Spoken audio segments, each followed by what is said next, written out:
Okay, so this is my sociology final project. What I was gonna say, that I come from a nuclear family because the two parents are a couple, and I am the one dependent child. That family is the same my family of orientation, the family that I'm growing up in, and the family of procreation because it's the family I was born into. My extended family would include my aunts and uncles. My kinship would be anyone blood related that's nearby. My parents are a monogamy because they're only married to one person, and that is each other. Characteristics of my family: dual earner families. Both of my parents are the breadwinners.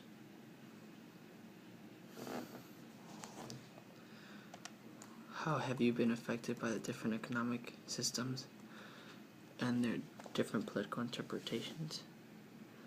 The law of supply and demand. It helps my family because my family owns a business and automotive business. And that means that when your car breaks down, you need repaired, and repaired causes demand.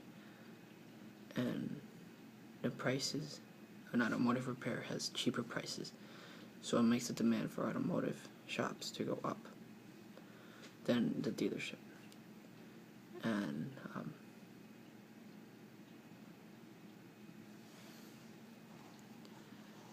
how have you benefited or disadvantaged by the United States becoming the strongest economy in the world? My parents have benefited with e-commerce because it helps them find the most affordable prices on almost anything.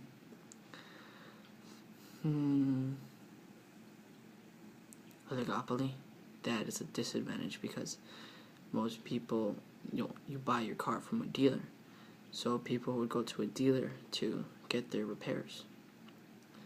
And small group of people or firms that control that business.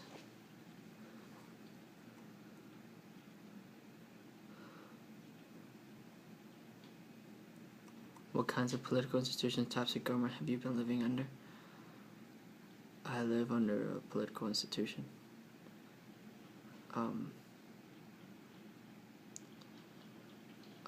Democracy. Not traditional authority because the authority is not passed out in a family. Not a dictatorship because it's not given to one person. Or totalitarianism. Chapter 13, Education and Religion.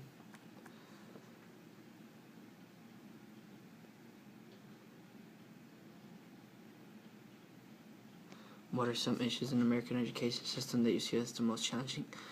I would see the homeschool, because when you're homeschooled, you don't get to interact with other people. And in the real world, you have to interact with other people. So when you get to the real world, that is a new experience.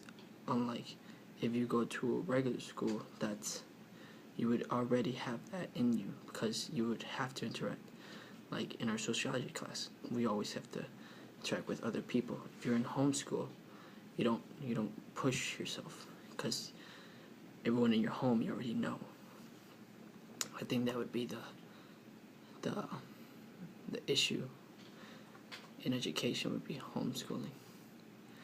And sometimes zero tolerance, because yes, people do make mistakes. And when it's zero tolerance, it's like saying you can't even make a mistake, which is like the same thing as saying you can't be human, because all humans make mistakes.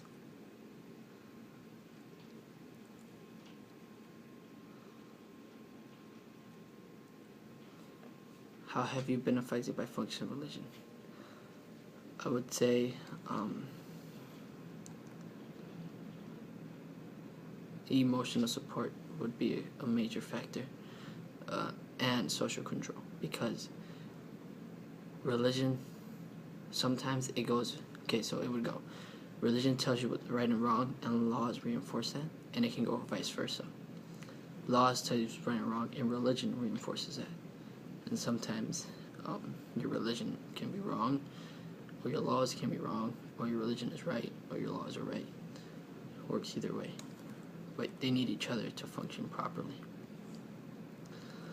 In my family, religion is sacred, so the rules of the faith are taken very seriously.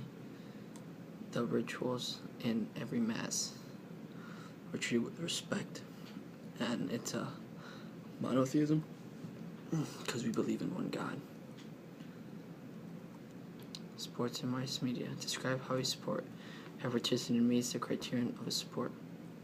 Well, soccer, because you are competing on physical level, which one has more skill in that specific area. So soccer would be considered a sport. Also wrestling, because wrestling would be who has not only who is stronger, but has the better technique.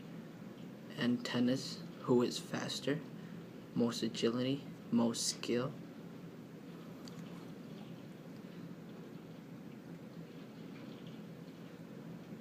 Describe the different technology innovations that have changed the mass media as a social institution from your parents' generation to your generation. Well, with my parents' generation, there wasn't smartphones, so media on the web like Facebook or Instagram or or Twitter, big thing today, you wouldn't have that social influence on you all the time. As now, like, you get that alert, something new came up, the new artists are saying this, they're saying that, new trends. So you have that constant society on you, unlike you would with my parents' generation.